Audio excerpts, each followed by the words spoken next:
James at 16 will not be presented this evening, but will return next week at its regular time. Stay tuned now for a special 2-hour What Really Happened to the Class of 65. Word Balloon is brought to you by the League of Word Balloon Listeners.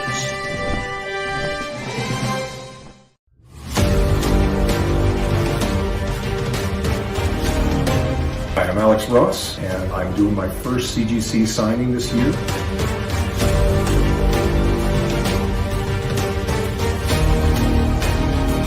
It will be the exclusive way to get my signature, and submissions are limited, so please send in your books now.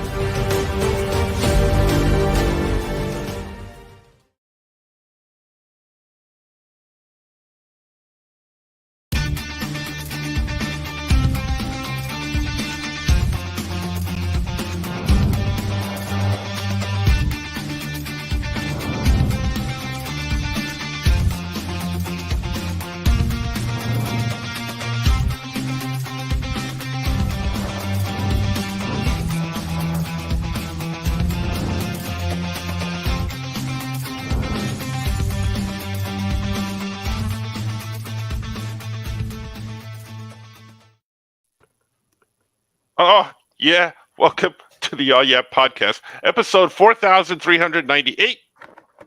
We are here on a Friday night. This is 2 weeks in a row now. 2 weeks in a row that we are here.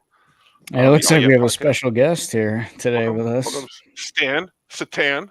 There he is. Satan. Welcome, Satan. Welcome. I just want to say Artie may join us. We're not sure because he's on sabbatical, so we're not expecting him, but he may pop in. We'll see. Just to let everybody know, he's fine and well. Just let everybody know. He's busy. A couple things before we get to Satan over there. First of all, what the hell is James at 16? Because I have no idea what James at 16 is. I've seen that kid actor, but I don't know. Johnny, enlighten. It was a 70s show, as the title suggests, about a kid. Originally, actually, the first season, it was James at 15. And then they had a second season, so it was James at 16. Yeah, it was just, teen drama angst and a little bit of comedy as well. But it was an NBC show. That guy just died in the last few months. Lance Kerwin was his name. And Lance Kerwin, that's what I knew his name. Lance Kerwin, yeah. That's right. And he's in Salem's Lot, the Stephen King miniseries that was on TV that was legitimately scary for television, I thought. I believe the devil was in that. Was there ever a James at 17? No, it only lasted the two seasons. Did it confuse viewers? And they're like, well, what? James at 15 was canceled. Now they got this new show, James at 16. I'm not watching that. I wish I could watch episodes of the show when they go, stay tuned for a 2-hour What Really Happened to the Class of 65. Because that was another That was my next question. Yeah, what the hell is the Class of 65? What happened to them? I want to know. It would open with like a yearbook and, this was the jock. And what happened to him after he left college and stuff. And I remember there was one with Annette O'Toole, and she was like the easy girl. And I can't remember if it was, I think it was college. I don't think it was high school, but it might have been.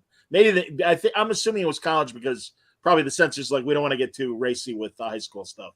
But so yeah, she was like an easy girl, and then they show her as a housewife, and she's got like a sex addiction. I remember that episode fondly. Oh boy. Now I know way too much about two shows that I didn't want to know anything about at all. Of course, D-Brad's been watching James at 15 on YouTube. What were you going to ask, Mike? I was going to ask, what were you guys like in high school? If you had to describe yourselves. I don't think I've changed much. I'm still very close to my high school friends, and obviously we've known each other for these 40 plus years. You still see a lot of your high school friends, don't you, John? Yeah. But and also I've seen a lot of my college friends in the last couple of years. And it's just like, every now and then I do ask, I'm like, am I different? Am I, does it still? So I think I'm pretty much the same. There you go. Nice. Oh, Johnny, Johnny's still wearing one sock, one glove, and he still has the same head of hair. That's a picture of me in high school. That's not high school? That's like your seventh. I was gonna say, I'm impressed that it's 7th grade. Hey, why can't it be him as Doogie Howser? I like how that quick change happened right there. Why can't he be like Doogie Howser? Like he was in high school when he was like 4. You know, I looked like I was 4 when I was in high school. Yeah, me too. My freshman year, I weighed 88 pounds, and I was about 5 feet tall. So people kept asking me how I liked the school, and I was like, I've been here for 3 months. I go here. I'm not visiting. I like it though. Thank you. Oh man, I was 100 you're not pounds gonna like lighter. you're not gonna like my high school origin story. I got beat up like every day, Really? every single day. Yeah, I got beat up every day. So I would not go to the cafeteria because that's where most of the beating would happen. So I wound up going to the library to read during my lunch period. So I would skip my lunch and read, and then I would sit in the library day after day. And the librarian, who had wispy red hair, we used to call her Pumpkinhead. We called her that afterwards. She looked at me one day. She pointed at me and she's like, I'm like, me? She goes, come here. So I get up and I walk over. She goes, what are you doing in here? I said, well, I'm reading. And she goes, you're in here every day. You're not making any friends. You're not allowed to come to the library anymore. So she kicked me out of the library. So She forced you to was, socialize. Yeah, but that sent me back to the cafeteria where I got beat up every day. So yeah, it was. I hated high school. Hated it. So much so that Go ahead. when I had a few years later, I was working in the restaurant, and this very pretty girl walked in. She was from my senior class, high school. She looked at me. She goes, "Are you Franco Aureliani?" And I'm like, "Yeah." And she goes, "We went to high school together, and we've been trying to reach you, to go to the, our reunion's coming up, the 10-year reunion." And I said, "Yeah, I'm not coming to that." She goes, "Oh, we've been trying to reach you." I'm like, "Really?" Because I still live in the same house, the same address from when I was in high school. I still live there. And she goes, "Well, we're having a reunion. Are you coming?" And I'm like, "No." I said, "F no." Fuck no. She's like, well, why not? I said, because I hated all of you. Her mouth just dropped. And I'm like, I never wanted to see any of you people again. And you walk in here, how do you think I feel? I don't want to talk to you. And she was just like, oh. Like, so, yeah. So that was my head. Thanks for bringing the show down, Scope. I appreciate it. Well, I thought for a second things were going to go in a good place when that librarian was trying to help you out. Like, oh, come on, you need to go make friends. And then I thought that's where it was going. You were, now you went out and you made friends. The end. But nope, not the case. Nope. I would get tripped on the bus. People would throw their bags over their shoulder when they came on and hit me with the bag as a kid. It was horrible. It was a horrible existence. I hated high school with a passion. You were like Peter Parker, except you never got bit by that spider. This is a villain origin story. Yeah, he was Peter Parker. He was a Peter Parker that never got the radioactive spider. Yeah, that's because the mean kids that will pick on me probably stepped on the spider before it even got to me. So, yeah. I mean, I was just one of the kids in junior high, but high school I really got to. I mean, I was on the radio station. I was in theater. So I was in plays. Stop rubbing it in. No, I wasn't. I mean, I was no alpha male by no means. But I took my nerdness and turned it into a positive. Mm-hmm. Yeah. Nice at least that's what my father keeps telling me. You did good. Loser. I told you guys. Well, I guess. Go ahead. I got a story. I was going to say the positive thing was I guess I spent a lot of time alone and drawing. So and making up stories. So I guess it all worked out. My I go outside tomorrow and I'm gonna get beat up again now. You could get part-time jobs at the school, and I did, and I didn't do it much, but I basically worked security for high school basketball games, which basically meant there was a door that if you knew it, you could sneak in, and I was there and another guy was there, and it's like, no, nice try, buy a ticket, jerk off. So at the 1 year. They put in the community newspaper the wages for everyone that worked at the high school, and it was like from George Shumway, the superintendent, that was making $120,000 a year, to John Suntress, who made $118. My dad's reading the paper and he's like, "Hey, you're in here," and he goes, Hey, you're the lowest paid employee of New Trier High School. Only you, John. Only you. And was cracking up for an hour. And I'm like, thanks, Dad. How many? And luckily, we had how that many- relationship where he could bust my balls and I could bust his, and we were friends. We were buddies. How many gloves did you buy with that $180? Exactly. Lots of pairs. The ones that survived, only the left hands. Only the left hands. Yeah. No, high school was horrible. Anthony Lash says he was the quiet guy who wore a different wrestling shirt every day of the school year. We had a guy in my homeroom. Every day he would wear a different concert T-shirt, and I would always, when he would walk in, I would hum the opening bars of Aqualung and go, "Here comes Glenn Levy, he just saw UFO 2 nights ago." Yep. Wayne said, I thought Franco was going to tell us he had his own private lessons in high school. Yeah, all of a sudden, Sylvia Crystal showed up as the new librarian instead of Pumpkinhead. Me and Pumpkinhead were not going to get it on. How did you say it, Franco? Pumpkinhead. So I was so mad at her that we would sneak into the library, and I would hide behind the stacks of library books, and I would go Pumpkinhead. I would do that because I was so pissed at her. I understand. Because she wouldn't let me in the library. Yeah. What's that? Was she orange like Trump? No, redder, like wispy red hair. So. Her hair. Mm-hmm. Yeah. It was like she was balding. It was wispy. I felt bad for her. Sad. But then she threw me out of library, so I didn't feel bad for her anymore. I'm like, how do you throw a kid like that out? He just comes in here. He doesn't talk to anybody. That should have been your first clue. Not that he needs to make friends and I'm going to shove him out the door. Like, this kid needs help. No, nothing. Is Pumpkinhead still alive? Oh, I don't know. No, I don't know. She I think they made a couple of movies out of her. Oh, there. See? Who would play Pumpkinhead in a movie? Who would play Pumpkinhead in a movie? Mike Myers, probably. No, it's going to be a lady. It would be... No, he always plays everything. That's true. That's true. Which Mike Myers, though? The guy with the William Shatner hockey face mask? Fat bastard. No. I'm assuming you're talking about Wayne's World, Mike Myers. Yeah, right? I was. Yeah. He plays all the characters. Well, I forget who was it us guys or me and you, Francis?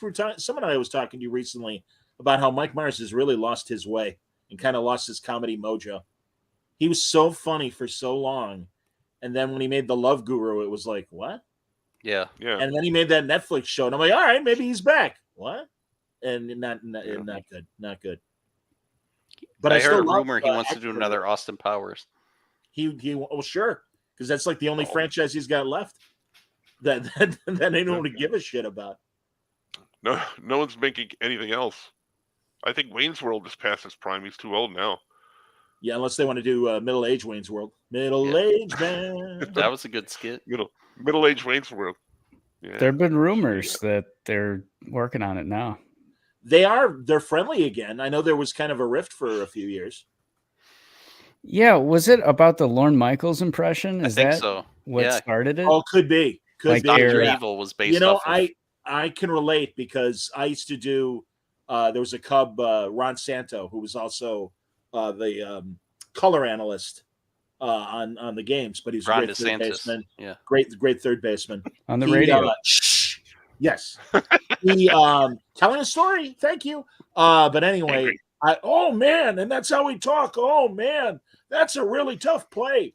And my buddy Jonathan Hood, Jay Hood, who's still a ESPN sports host, when I left the score, he started doing the imitation, and he called him Ron Ranto, and which is a good name. But I'm like, yeah, that was mine. I did that voice. But that's a good Santo. I've never heard you do Santo before. That was a good one. And God bless him, such a good guy. And I'm like, Ron, I'm John Such. I know who you are. You're a funny guy, John. Wow. And I'm like, thank you. I caddied for him in high school, and he's an athlete, obviously. Like caddy? Yeah, no. And it was at North Shore Country Club, and he and I was warned by the caddy master. It was just like Caddyshack, and it's like, look, this guy's really serious about his game, so don't fuck around. Like, all business, and just be on your toes. And so I told Ron after I was on the score, and he's like, was I an asshole? And I'm like, no, you were. I go, you were really serious, and you were a hell of a tipper. I said, but no, I go, I was warned that you took your golf really, really seriously. And he's like, well, I only had a 7 handicap. And he was, which is a good golf handicap and everything. So, yeah, he was a good golfer. All right, done. Story's done. Feel free. Jump ball. I don't know about any of that stuff. I worked at a golf course, and I tended to Dickie Simpkins while I was there. Thank you. I'm going to sit down now. Dickie Simpkins. From the 12th man of the Chicago Bulls in 1996. That's right. I always love the athletes that are like the 12th man or really down on the roster and stuff. And normal people are like, oh, this guy sucks. I could kick his ass. And I can't remember the guy that was like Dickie Simpkins, a former Bull. And he would play pickup games with all these guys. And he crushed them. He would mop the floor. Then it's like, yeah, guys, he made it to the NBA. He might know what he's doing. Or Leon Spinks, who everybody laughs at because not the greatest professional career. He managed to beat Ali in their first fight. But, other than that, he just got pounded by every, ranked contender he ever fought. And it's like, yeah, but he did win an Olympic gold medal in boxing. He might know what he's doing. Don't pick a fight with him. And some idiot picked a fight with him in Western Springs, one of our suburbs. And, Leon mopped the floor with the guy. And I knew Leon in his post-fighting years. And I'm like, hey, I heard you got into a bar fight. He's like, yeah. And I go, what happened? He goes, what do you think happened? I'm like, you kicked his ass. You goddamn right I kicked his ass. I'm like, all right. Right. Leon Spinks. No, dead. Dead. Duncan, dead. Deceased. Who's the idiot who's like, oh, look, there's a boxer. I'm going to go mess with that guy. Yeah. Who does that? Yeah. Or an ultimate fighter. You would never get into a fight with a guy who looked like he ultimate fights. Yeah. I had one. I used to work at Barnes & Noble. A guy came up to the counter and he was paying for a book. It was Ultimate Fighting for Dummies. And I looked at him and he looked like Chunk from Goonies. Like he was just, you could see he had gotten roughed up. Like one of his ears was real big, and he was a massive guy. And I'm like, wow, I don't think he needs this book. I think he's probably does all right. Though. Yeah, maybe. Well, obviously, because he was roughed up. So that's why. Colossus, skinny teeth. Who we occasionally Colostomy? talk about. Colossus is a MMA trainer fighter. Is he really? Giant man that you don't want to. I didn't know that about He's a him. sweetheart of a guy, but I don't mess with that guy. Yeah, he's a good guy. He is a good guy. He's a massive guy. You hug him. We hug him when we see each other, and you hug him, and he's solid. He's like a brick wall. That guy. I'm like, ooh. Turns me on, so I try not to hug him too hard. No, he and one of Artie's appropriate nicknames because you cover him in metal, and he easily could be Colossus. He absolutely looks like he could be Colossus. Mm-hmm. Yeah, if you put 5 of me together, you get one Colossus. He's a If you put 5 of you together, you get one of Colossus's legs. Yeah, that's what you get. That's more like it. How many of you would it take to be Gigantic Jeff though? I don't know. I was gonna say I meant to text you guys. Oh yeah, shout out! It's his birthday today. Oh yeah, it's very good. Absolutely, it is Jeff Stein's birthday. And ironically, I didn't know his birthday was coming. We had lunch on Sunday. Hey, want to have lunch? I'm like, yeah. Oh, sure. I'm gonna be busy in the next couple of weeks. I got a lot of Toastmasters tournaments. I always hope Gigantic Jeff's gonna come to the panel at C2E2. He never makes it. He never makes it. I haven't seen him in person since like 2014 or something. I know. Yeah, really. I know. It has been that long. At the Skoke store. That's right. It's true. That's right. All right. The Peanut Gallery is acknowledging his birthday. Very nice. Oh, yeah. so busy. They can't be missing with us. Oh, yeah. I don't know what the giraffe. I don't know. You got to ask Wayne. Because it's gigantic. Giraffe? Yeah, but it's not that kind of gigantic. It's a circumference thing. Oh man, damn. Mike and Scoot could hide behind Gigantic Jeff. Yeah, we're getting older. Things are hurting. Speaking of older, because it just popped into my head. Did you hear Dick Van Dyke's new job? He's got a new job. He's getting a new job. He's going to be on All My Children or Days of Our Lives or one of those in September.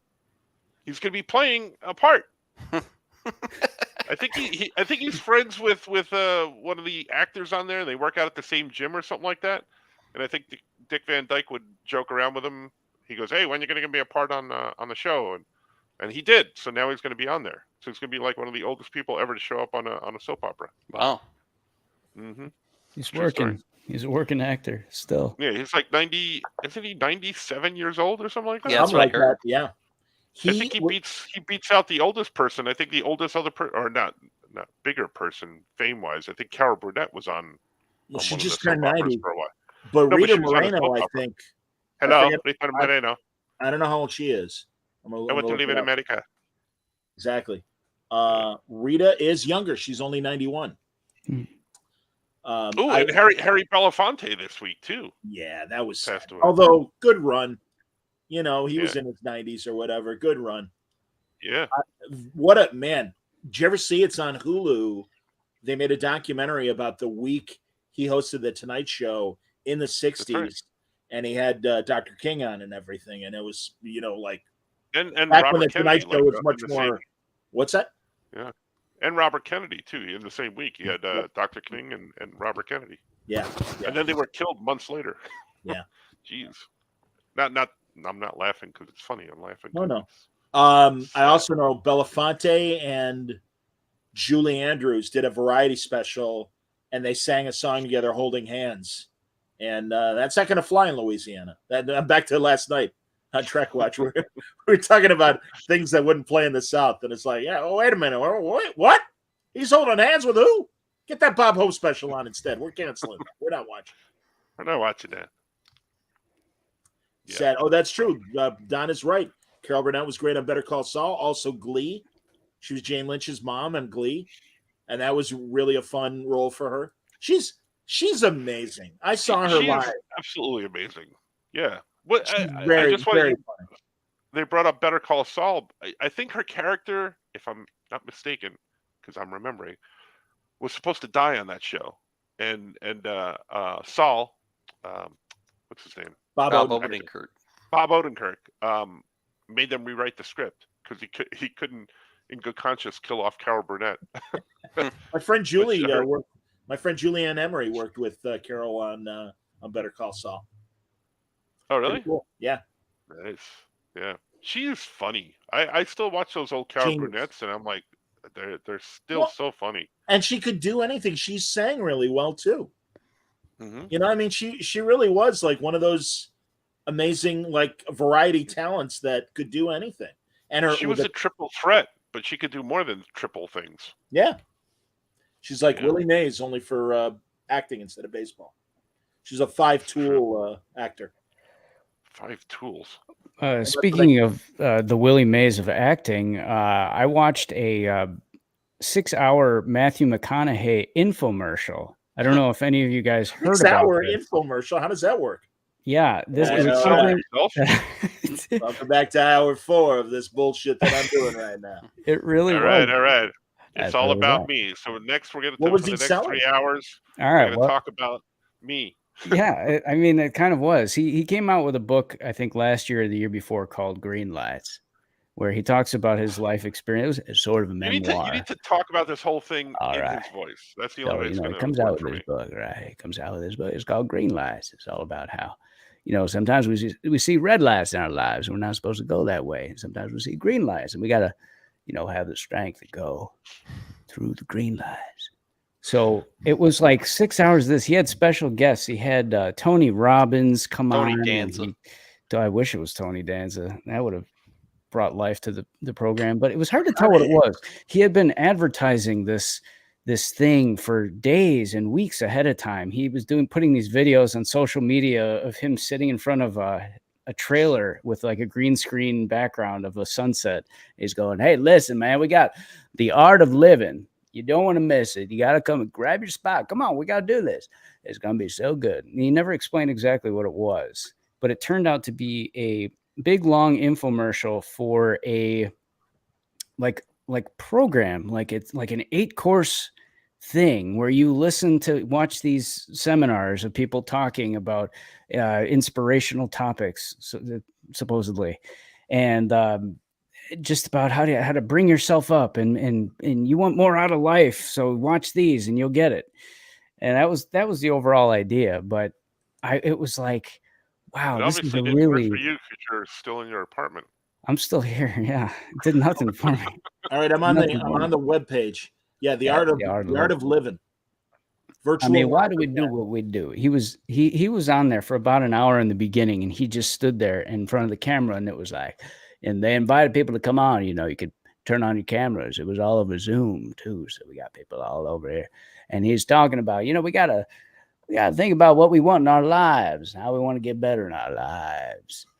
So, you know, come with me, and it was like, wow, this is a lot, guys. For you could have done this all in about 30 minutes, but that's what it was. He hasn't been doing anything lately, has he? Yeah, but what I'm hearing is he basically ripped off us and our format right here. He ripped this off. He ripped off the Yeah podcast. We basically sit here and do nothing, talk. Pretty much, yeah. Drawing a big square. Yeah, I mean, all right. Yeah, I was on the road. Got to go down the road. Wow, so that's longer than when Victoria Principal is selling her skin products, or what's her face, Cindy Crawford, Suzanne Summers with her Thigh Master. He played the bongos too. I have to say he had his Johnny, shut up. There. Yeah, I got one too. That's what you're gonna say, right? Yeah. No, I was gonna say, in the early '90s, I was at a trade show. Back to another Leon Spinks story, and it was for Suzanne Summers. It was for products that you could sell in, like, you know, mom and pop 7-Elevens, but not 7-Eleven, you know, independent stores. And I'm sure I've told this before. Ron Popeil was there, and he was selling one of his, you know, always sharp knives. But Suzanne Summers was there for the Thigh Master. And it was me, Leon Spinks, and my old buddy Bert Sugar from Boxing Illustrated. And they had to do a book signing at the Warner Books table because Bert had written the 100 greatest boxers of all time. Leon was not in the book, but he was a local former heavyweight champion. So he was there signing autographs. So they invited him, but he wasn't in the book. Yeah, just sit at the other end of the table, okay? Leon, sit over there. So they only had to do a 2-hour book signing, and Bert's like, well, let's check out the rest of the show. Let's see who's here. I'm sure, and I know I've told this before because I'll save the best for last. And we're walking around, and we see John Havlicek from the Boston Celtics, and he's selling those Skull tobacco little pouches. Just put a pinch between your cheek and gum. And Steve Mizurek was there for light beer, and he was the great pool player, and he was doing trick shots. And with him was the original Ula from the original film, the producers, Lee Merriweather, the hot blonde. And let me tell you, it was 20 or 30 years later, still pretty hot for an old lady. She's a lovely woman. So anyway, we're walking around, and it's like, oh, this is great. We see Suzanne, and half the people Bert knew through sports, and half the people Leon knew because he's a celebrity. And Suzanne Summers, hi, Leon, gives him a big hug and everything. And I know I've told you guys this before. We were passing by the Nabisco booth. There's a big giant box of Ritz crackers. And we hear, hey, Leon. And all three of us turn around, and in unison, we all go, hey, it's Chubby Checker. And it was. And at that point, I look at Bert, and I'm like, what are we, in a fucking Love Boat episode? What is this? I love that everyone knows Leon, but he wasn't one of the 100 best boxers. Well, because he wasn't.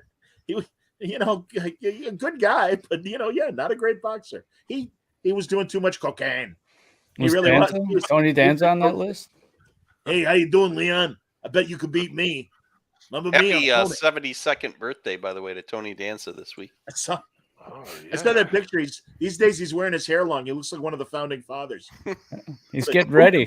Tony Danza crossing the Delaware. He looks like one of the founding fathers named Tony.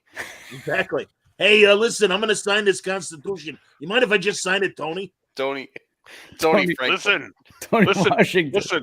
We got a part for you. Oh, it's my agent. What kind of part you got? Okay, you're going to play one of the founding fathers. You're going to play George Washington. Can we get him to change the name to Tony? I'd like to play Tony Washington. Tony Washington. Is that right? Name across the Delaware. Angela. Can you make it Angela Washington? Yeah. That would help me out. Yeah. And listen, when I cross the Delaware, can I cross the Delaware on a Mona? Can I do that?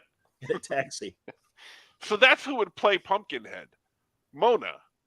Catherine Hellman. Catherine Hellman. But imagine her. We're going back to that.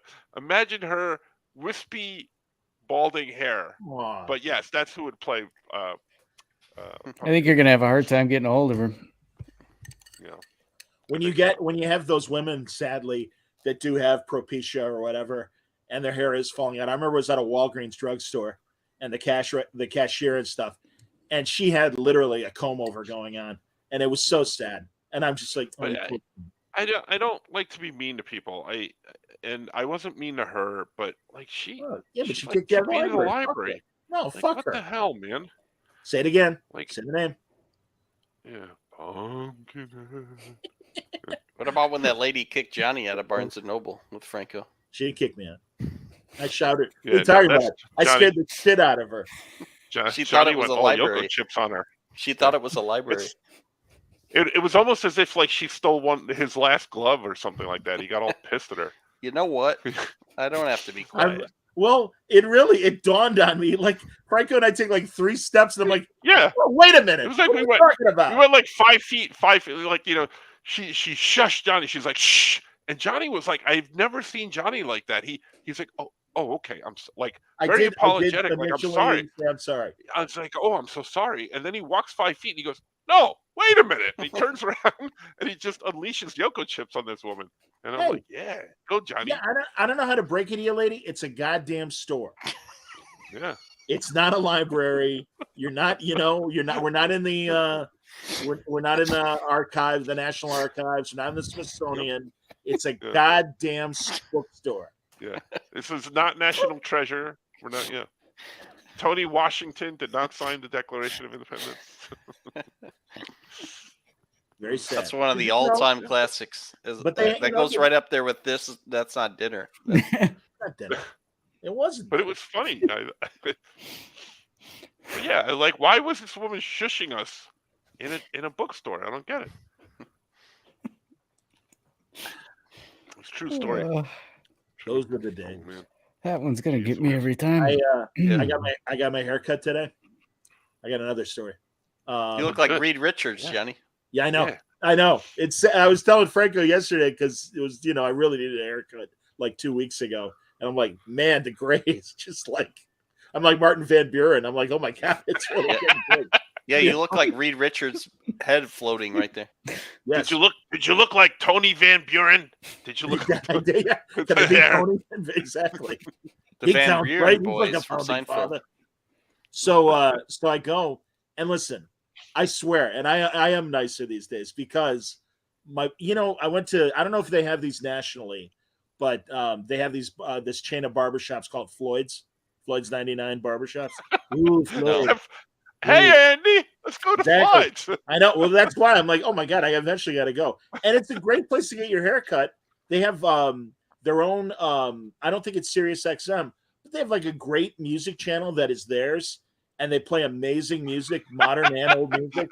So I love it. I love that you go to a barbershop and you're aware of the music they're playing. You're sitting there and everything, and you're waiting for your turn, or even when you make a reservation. Did they have pictures on the wall? Like, do you want the Andy? Do you want the Opie? You want the Mo? Do you want the Mo? The Mo? Do you want the Mo? So, no, but they have murals of these rock montages of like Hendrix and Jim Morrison, but also modern people as well. But anyway, my point is, invariably, and this has been happening for years at the various, not just Floyd's, but other places I've gone to. And I don't spend a lot of money on my hair. I'll admit it, super cuts or whatever. But Floyd's is a little more expensive. But anyway, it's a good cut. I'm happy. But the barbers, God bless them. I'm sure the management tells them, engage in small talk with the customers. That's good. Maybe they'll appreciate it or whatever. But I get these people who, God bless them, are here, but America is their second country and English is their second language. So I always get these Latka Gravises who are doing well, but they don't have a lot of small talk. And so literally it's like, so do you like the weather today? And I'm like, yes, it's nice stuff. Is better than the rain. Yes, it is. And then every now and then, while they're they're clipping and stuff, then they're like, and you're like, and I'm like, oh yeah, sure. I have no idea what they're saying. And I'm like, so you like hair? You like boxing? Exactly. I'm like, And again, I get it, and again, I'm nice because I know they're all right. They're trying to be friendly and everything. It's like it's okay. Will you just shut up and cut my hair? It's like that movie. You don't mess with the Zohan. Remember Yes, that? Adam yes. said. I like that movie. That's a guilty pleasure. I will admit it's funny, dumb movie, but it is. It's funny. He's like a superhero. He is. Yeah. He swims like a dolphin. Yeah. I love at the beginning where he's in the ocean and he's literally like popping up and swimming like you see a dolphin swimming. And what's this? John Turturro is the bad guy. Yeah, that's a great movie. And Mariah Carey. I just watched Murder Mystery 2. Are those good? Are they funny? The first one was okay. I mean, it had to have been because they made a second one. That's him and Aniston, right? The second one was okay. Yeah, Jennifer Aniston. Yeah. Yeah. So the first one's funny. And this one had some moments that were pretty funny. Look, if you're looking for brain surgery, you're not going to find it there. No, and I realize that. Well, all right. Here's a good barometer on Adam Sandler: the movie Pixels, because that's a really, really stupid movie. I never saw it. Never watched that. It was all right. I liked it. Yeah, it was all right. There you go. Yeah. There you go. I think that's like your medium Adam Sandler, where oh no, there's a lot more that are funnier, and there are a lot that are like Jack and Jill that are a lot worse. Everything he does on Netflix isn't that funny. No. Did you see Scoot the basketball movie he made? The what? The basketball movie he made. Which one? Shit, I don't remember the name of it. Semi-Pro, wasn't that Will Ferrell? That's Will Ferrell. No, I'm talking about Sandler. Are you thinking about Uncut Gems? No. That's the that's the jewelry movie. Yeah, but Garnett's in that a lot. He's betting on basketball at the end. Oh, okay. I have to confess, I never saw it. No, but it's he's like a basketball coach or something. I'm gonna look it up. Oh, I know what you're talking about. I don't remember the name of the movie, but I know what you're talking about. I'll tell you in a minute. My guilty pleasure of his is every single time it's on, I'll watch it. Is Waterboy. That's funny. I don't know why. I love that movie. It's hysterical. Mama say, yeah, Mama say. Hustle. I think everybody is. Hustle is relatively new. Movie I was thinking of. No, I never saw that. Duvall is in it, and Queen Latifah also in it. Oh, and yeah, Anthony says Hustle is really good. It reminds him of Blue Chips. Okay, I like Blue Chips. There you go. Decent movie. What about Yoko Chips? Wayne says Valerie and I watched 50 First Dates multiple times. That's another one that I like. That's a cute one. How about Grown Ups? Grown Ups too. Anybody? No. Horrible. No. Awesome. I couldn't believe never seen it. I couldn't believe they made a second one. Yeah. Yeah, you should. I guess they made a lot of money. It's like Daddy watching both of those would probably be worse than watching the 6 hours of Matthew McConaughey. I don't know. I can't stand him in that commercial that he does in that powder blue suit where he sits there and he goes, he's walking down the street and he smacks his hands together and then more people show up and more people show up and I'm like, why do that many people follow that slick man? He's like slick. He's real slick. Yeah. Oh man, we're not here to escape. We're here to engage. Yeah. He's got the powder blue suit, the big lapels on his shirt, and his hair and face look moist. But not in a good way. Would you follow him down the street like that? Would you join that group? No, I would not. All right. No. That's cool, man. I like him in I like him in Contact, the Jodie Foster movie, based on the Carl Sagan book. Oh, really? He's good in that. He's like he's a priest or a preacher that is anti-space travel because he feels like it's I think you're messing with God's territory or whatever when you talk about the cosmos. But it was good, and he ends up sleeping with Jodie Foster. All right. You guys like that video I sent you today? That song. Jesus is my friend. I didn't watch it. Yeah, that's a classic. You gotta watch it. It's classic. So, Johnny, you're a big music guy. You gotta watch it. So I asked the guys this morning very early, but I just happened to be up for a minute before I fell back to sleep. I'm like, okay, it was 7 a.m. It was 7 a.m. Eastern time, 6 a.m. mine in Skokes time, and I'm like, yeah. So are we potting today? And I get this barrage of 20 memes, and Franco sends the Jesus song video, and I'm like, I just asked a simple question. And It so was I it called went back back to and sleep, forth for like 2 hours, and then and I like we're slept. sending memes and we're sending these video clips, and everybody's chiming in. Did you chime in at that point, Skoke, or no? I think you're the only one that didn't. I was I didn't chime asleep. in. You chimed I in. woke up to Yeah. 47 messages unread. I don't And know you what was loved every happening. one of them. I thought maybe Jamie Farr died or something, and you guys were talking about it. So then, He when just I looked, rejected another cameo. That's all. Good so night. this was That's even worse. 7 in the morning, and then there's a list of, and every 15 minutes my phone would like kind of go off because Art would send something, and then I'd send something back or something like that. And then I looked, and it was like 9 o'clock. So literally 2 hours later, a text comes in from John. So, are we gonna pod? That was the original No. question. So is that a yes or no on the pod? Is what he said. Literally 2 hours later. Johnny's been waiting all day for this pod. He's planning It's it. true. It's true. I get it though. I get Yeah, it. I He's just did excited. my, I was excited too. I really had nothing until my haircut story, and that was much later in the afternoon. So, yeah, sure. Okay, you want your balls cut off? Okay, here we go.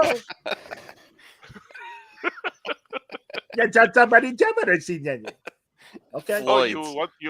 you want your ball header? I at that point I want Howard McNair as Floyd. Oh, John, yes, let me cut your hair nice and neat like I do, OP. Yeah, I love that. I have a story. I did something that was unconventional. I was a patient. I was a patient for people who were learning how to use an ultrasound machine. So this was about 2 weeks ago. And the way it was described to me was it was going to be like in a doctor's office, and I would just be sitting on the butcher paper on the table up there, and they'd be taking the wand and the goop that they put on there, and they'd just be ultrasounding my arm and just learning how to use the machines. And that's not what it was. When I got there, it was at a hotel, and it was in one of those giant ballrooms, and they had a bunch of stations set up in the ballroom, and I'm there in my basketball shorts, and I was gonna say, were you wearing one of those little nighties that they give you at the hospital? no, with the back Maybe. open. Yeah, No, it was basketball shorts and like what I would wear to go to the gym.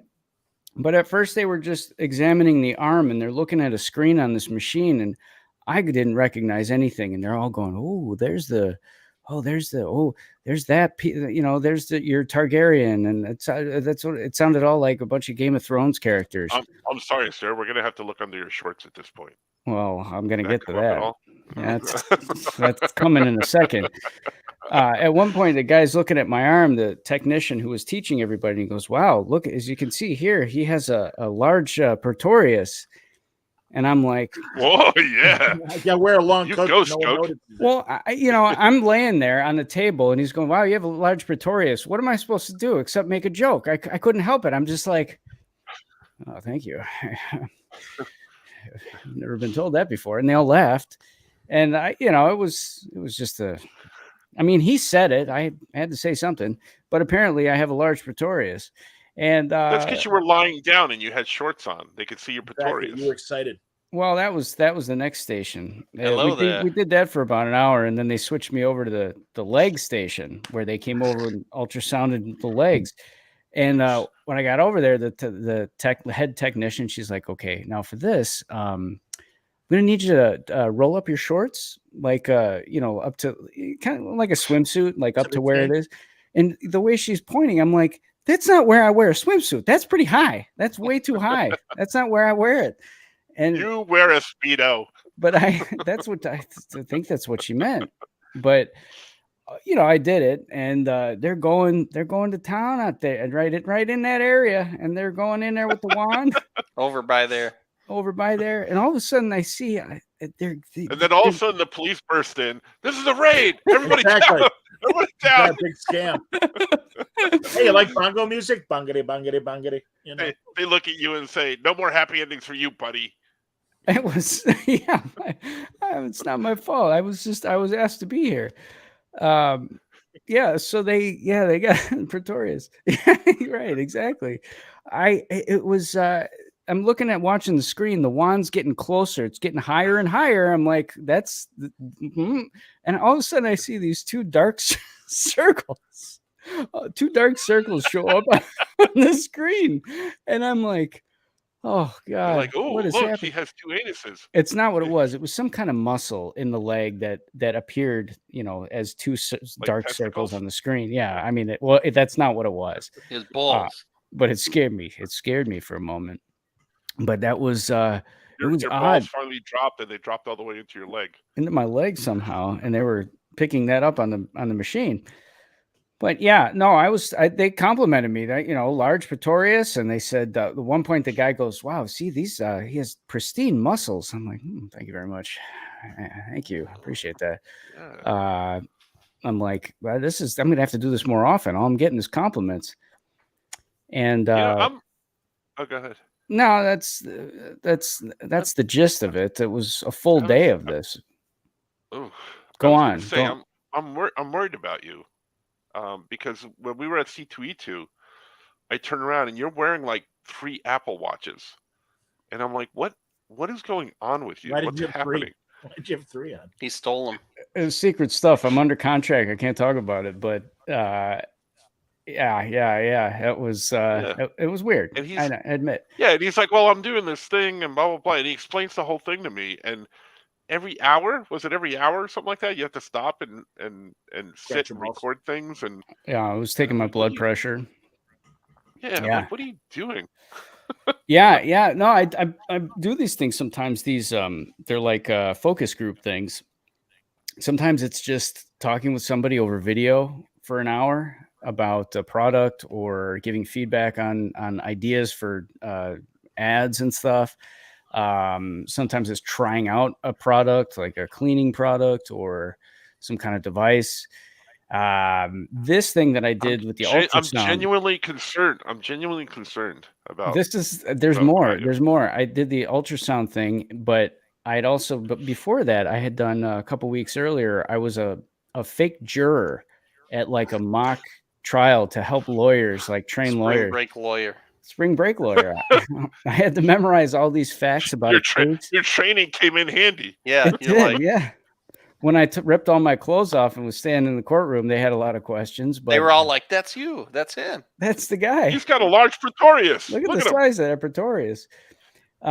It's not Pretorius. Pretorius is the name of in the Bride of Frankenstein, the doctor who tries to get Dr. Frankenstein to come back and do experiments again. Dr. Pretorius. There's that Oscar Pretorius too that killed his wife. He's got the king and the queen in the little jars. Yes, that's the guy. The queen. Yes. Yeah. Bride of Frankenstein. Yeah. Indeed. The by the way, Gigantic Jeff does a lot of focus group things, but mostly for food products. I swear to God. And he's like, hey, the other day there was this instant oatmeal that I never had before, and the cinnamon and apple was pretty good. And I'm like, okay, great. Tell me more. And seriously, it's like, tell me more. It's weird, like it's instant ice cream. It's like a powder. I'm making these things up. I don't remember the exact products. You'll have to ask Gigantic Jeff the next time we see him. But that's the idea, though. That you talk about these things, and sometimes it starts to feel like a social experiment, especially if there are other people in the room in the group with you, and it's like a group chat.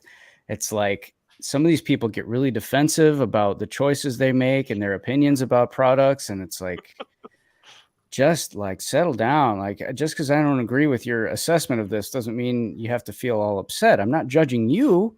I'm just giving my opinion of the product, and I don't agree with yours. So that's all it is. The buffalo chicken flavored potato chips. Listen. You got to go where the light is green. You got to go where the light is green. Yeah, listen, man. We all got to better ourselves. The fake. Go ahead. No, I was going to ask. Do they pay you in cash or do you get gift cards? Because Jeff told me a lot of times they're like gift cards. That's what it is. Like the focus group things are gift cards. This ultrasound thing, that was a different form of payment. That was a separate thing. That's not what I meant. I didn't mean. Yeah. Bend over. Here comes the probe. Here comes the happy ending. Come again. Thank you. One The ultrasound gel is what it's called. And at one point, That's what they gave you as payment? Oh, here's a jar. Yeah. No, it was the guy. it goes great on toast. Is Ewan McGregor there now? It goes great on toast, Anakin. I love that. Kathleen, you have to try this jelly. Mario's asking about the hemorrhoids book I narrated. No, that's Yes, not how please. I got that job, but that was a completely separate thing. But there is a pattern here I'm starting to notice. Yeah, so that was anyway, the ultrasound thing, the fake trial, and there was another one where these lawyers were they were learning how to determine whether or not someone is going to be fit for a jury. So I had to pretend to be a member of the jury. So that's I don't know. Occasionally those things have come up, and back before I was working full time, it was like, yeah, it's money, like, yeah, I'll do that. Sure. Oh, wow, that sounds Exactly. desperate. Then he was in an, We're all then he was genuinely. he was at an Yeah, overpass. He was underneath an overpass, and a strange man in a trench coat came up and, hey, you want to make some money? Hey, you want an ultrasound? Give me But- I'll give you one. I pay in gift cards. Yeah, and they're all gift cards to Bed Bath and Beyond, which is out of business now. Which is Yeah. sad, but true.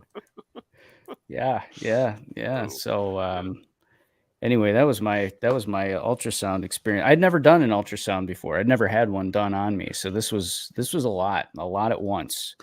But I feel like I know where the Pretorius is now. I can point that out on a chart. Speaking of Spring Break Lawyer, I understand, Skoke, you've got a couple film clips for us. Oh yes, let's talk about that. Oh boy. About roughly 20 years ago, I was in a film called 5/25/77. There's the poster Johnny put up on the 20 screen years there. ago? Roughly 20 years ago. This was 2004. I was working part-time at Barnes & Noble at the time. I was a lead bookseller. And I found out that this movie was filming in Wadsworth, Illinois, which is a little bit north, not too far from where Great America is in Gurnee. Just a landmark, I guess, to place this. And I looked into it. I ended up being an extra, like a background extra in the movie. And I was also a production assistant on some of the days. And at one point, I was even a stunt driver. Oh, yeah, there we go. Production assistant. You can see me there. Oh, yeah. My name in the credits there. Second one down. Very nice. This photo was from the premiere of the film, which happened in 2017 at the Genesee Theater. There it is right there. World premiere. It was the first time I had seen this movie. It was so much later. This was 2017. We shot this in 2004. So it was a long time coming. It was fun to see. This is me getting detained by several stormtroopers. Apparently they didn't like my... Yeah, Boba Fett right there. Boba Fett. Oh, there he is. Boba Got a belly. He's thick. Thick Boba Fett. No, listen, this was 20 years ago because it looks like it happened just like yesterday. Well, that photo was from 2017, but we're going to see in the clips in a moment from 2004. I'm in a much younger place, and my hair was in a much different place. We'll see in a moment. Oh God! I'll show you 4 clips from the film, 4 different sections I was in. It's going to take 6 hours, like Matthew McConaughey's infomercial. That's right. I'm gonna keep describing it. But quick synopsis of the film. It's about a kid who wants to be a director. He lives in the middle of nowhere in Illinois, and he wants to learn how to be a director. And his mom sends him out to L.A., where they're putting together the first Star Wars movie, 1977. And this is about his journey as a young person wanting to be a director, loosely based on the life of the writer and director of the movie. So let's take a look at this first clip. I believe we're going to see a celebrity in here. His name is Neil Flynn. He was in the show Scrubs, and he plays the principal in this movie. So we're going to see him interacting with John Francis Daley, who's also in this. He co-wrote Spider-Man, and I think he was on Freaks and Geeks. Yes, he was on that show. He co-wrote The Flash, or was involved at some point, I think early on. I don't think he ended up staying with the movie, but anyway, he's the main character. He plays the director, the kid, and the director in high school. So we're going to see all of them, And we just might see me. Let's take a look at the clip. Number 1, please, Johnny. Don't be alarmed. It's only the death breath of the Dark Lord. Very bad. Don't be scared. Very bad. It's only an Imperial cruiser making the jump to light speed. Relax.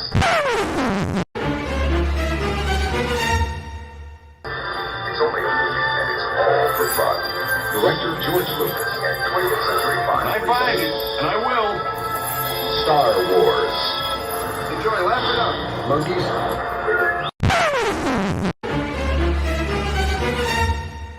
Parental guidance suggested. Wow. You look more like Matthew McConaughey there than you do now. I do. Is that a wig? No, that was my real hair.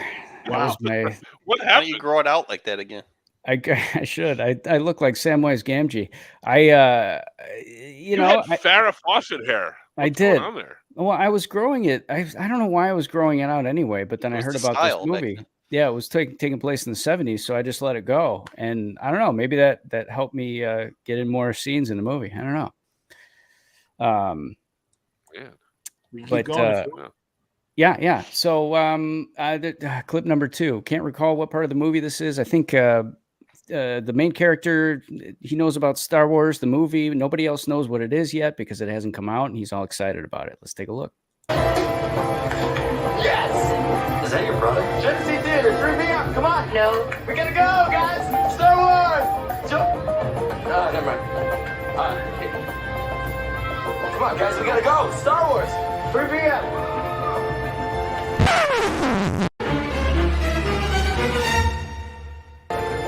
Where's Bill? He's hiding in his car. That's your best performance. Yeah, that was my greatest. That was my That was greatest better scene than yet. Spring Break Lawyer. Yeah. I was real Crushing your trying- head. I'm crushing your head. Yeah, I in that last part of the shot, I looked right at the camera, which you're not supposed to do. I looked right down the barrel. Yeah, we got just a couple more clips here. Let's take a look at the next one. Just go. We do this all the time. What are you waiting for? I'm waiting for you. Why?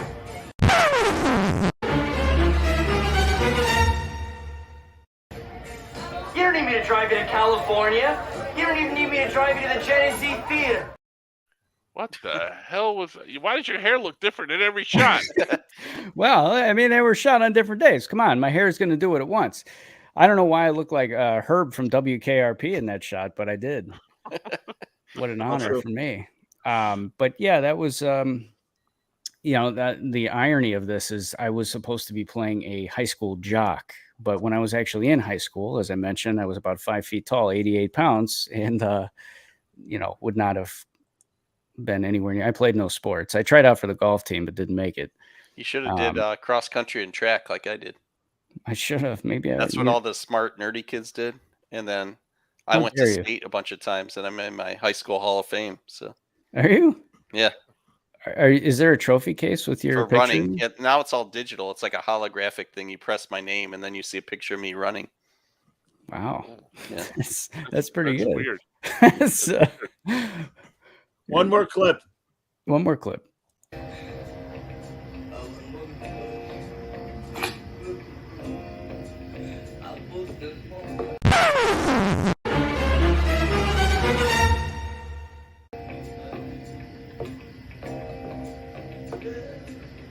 Oh man!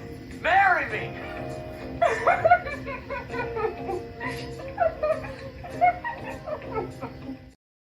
All right. What was I she have- doing? Why'd she start? I have Was so she many crying or questions. laughing? No, you come on, Scoot. Really? You No, need- I you know, need the but did her diagram? fist get Okay, stuck thank in there? you. That's what I'm asking.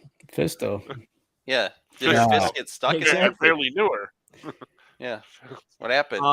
So what I like about this whole thing is that if someone gave this to me and said, "Watch this," and somebody you know is in this, and point them out when you see them, I would have watched the entire movie and not picked you out of this. Well, exactly. I mean, similar to Spring Break Lawyer, in which, blink and you'll miss me. This is my next greatest hit right here. Similar situation. Blink Wait, and you'll put miss that me. poster back up there, Johnny. You want me to put it back up? Yeah. Is All that right. Skoke in the lower left down there? Should be. Nah, there were some. I had to look. His hair looked different on that day. Yeah.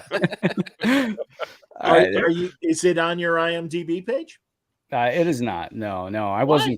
wasn't credited as an extra. I was credited as a production assistant. Yeah, I but you don't know should- why I never showed up on Yeah. IMDb. I never. Well, you gotta let them know.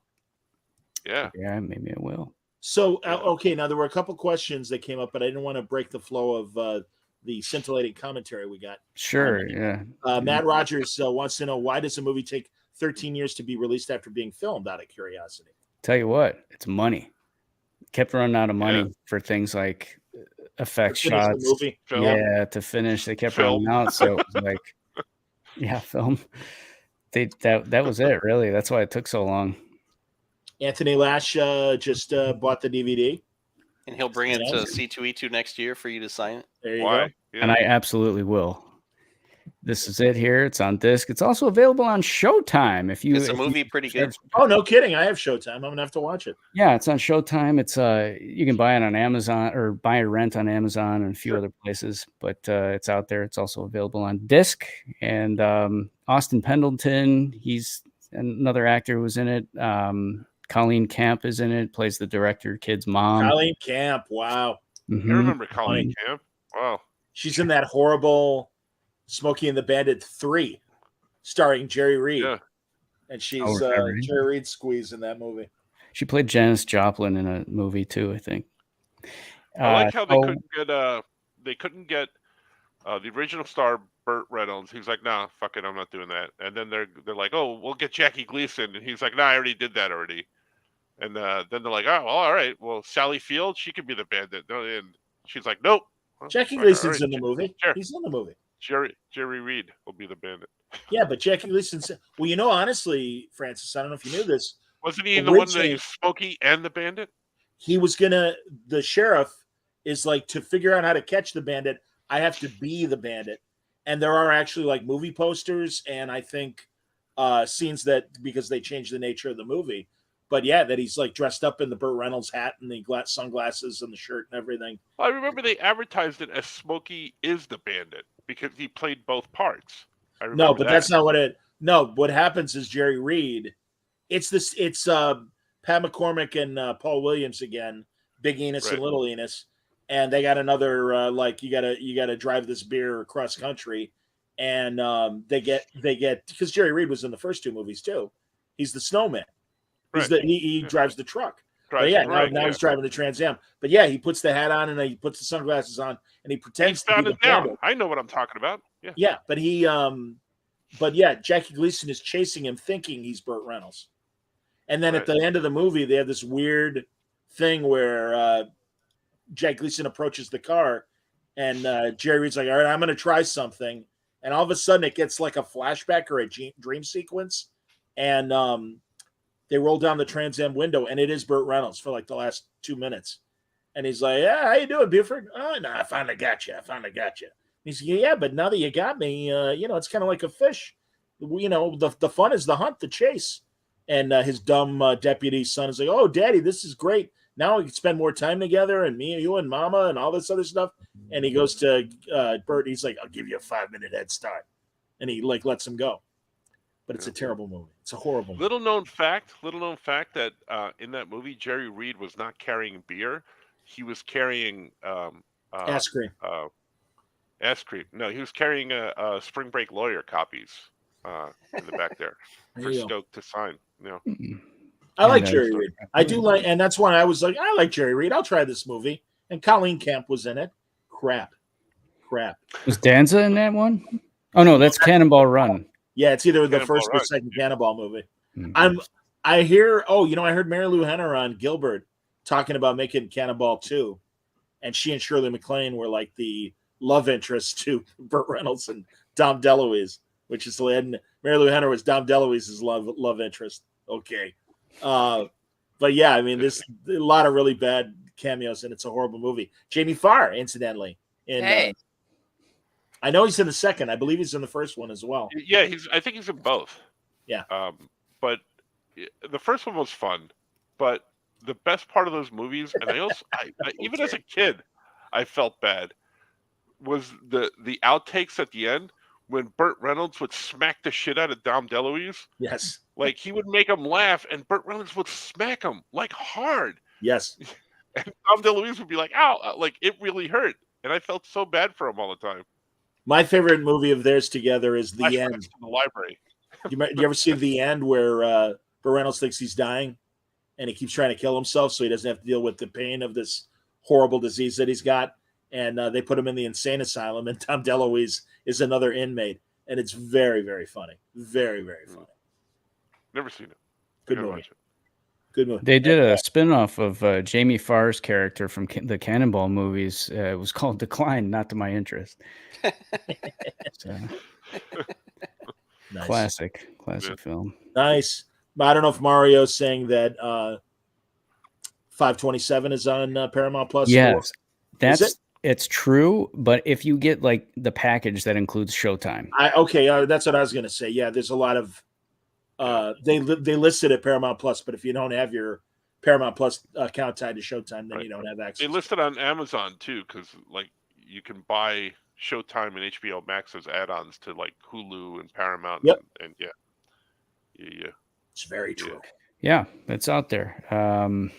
It was fun to be a part of. It was fun to be on both sides of the camera. I had never done anything like that before, like production assistant work. I was involved with the cars and a couple of the shots setting up. They had these 70s cars, so arranging where they go in the shot. There was a gas station scene, so I was directing people where to put the cars and stuff. So it was fun. It was educational. Coordinator? Wow. Yeah, and I was a stunt person too. It was Hal Needham on that movie. I drove one of the cars in one of the shots. I was they had me dress up as one of the main characters, and they gave me his glasses, which I couldn't see out of because they were prescription.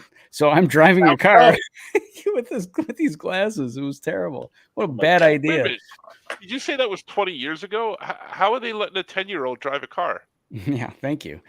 Yeah, I Did you use your large Pretorius? I drove with my Pretorius. All right, Matt's got to leave, so he wants to ask you a question, Franco. Are you going to make it to Cincinnati Comic Expo this year? We missed you last year. Have a good night, fellas.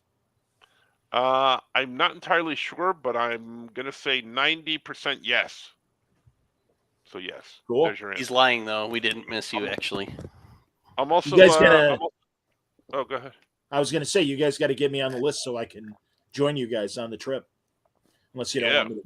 I couldn't go for years because it would conflict with I can't remember which convention I used to go to, but it would conflict. And also, while Tony Moore was doing his Cincy Comic-Con, I know those guys didn't like the fact that Tony was doing his own show. Right. So it's a little So bit. I'm gonna go. I'm most likely gonna go to Cincy. I'm gonna be in Dublin. That was just announced today, so I'm going to Dublin, Ireland, in August. So you guys should come out there and hang out as well. So yes, Dublin. I just All of it. listened to a guy, Johnny. He was interviewing Susan Eisenberg. He's from Ireland. His name my is buddy- Owen something, right? Owen McCauley, yeah. No, that's our connection with the Dublin Comic-Con. He invited me. Unfortunately, then COVID hit, so they had to cancel the show. But and he's at the same time, it was at New York Comic-Con in like 2018 or something like that. And he invited Art and Franco as well. And so no, he's a great guy, and he did invite me this last month in March, but he contacted me in February, and I'm like, dude, I cannot get my shit together that fast to get a passport and everything. I only have one glove. I can't find the other. How am I going to pack? And he together? said, well, we got the show in August and we got the show in March. I go, let me play it safe. Let's make it next March. But it's a great convention. They are tied to a college in Dublin called Pulse College that it's very much like Columbia here in Chicago, where Art went and I taught, where they've got pros teaching classes in animation and film and sound, lots of different, media disciplines. And it seems like a great show. And my buddies like Declan Shelby and Steve Mooney and other Irish creators do the show and stuff. But yeah, so Owen's like, hey, I don't know if you'd be interested, but I did these 6 panels, both live and also he had Zoom panels. And Susan was on via Zoom. And also, I haven't released it yet. I'll release it tomorrow. Samantha Brooks, Mel Brooks's granddaughter, who's gotten very involved in filmmaking and TV production and acting as well. She's one of the guests. But yeah, Mike Cotton and or not Mike Cotton, Mike Collins and oh god damn it, good artist Nick Roach, who were among the comic book people that he had on to interview and stuff. And yeah, he did a great job. Owen did a terrific job. So I was happy to, Yeah, I think for the show I'm going to be at, he's got Linda Hamilton as and the, Michael Biehn yeah. too. Mhm. Yeah, I listened to his interview with Susan. It was really good. She was great, and I thought he came off as really likable and did a great job hosting and fielding all the people's questions and keeping things moving. He was good. I liked him. no, he's good. He did an online comic, and I can't remember the name of it, but essentially it was a true story.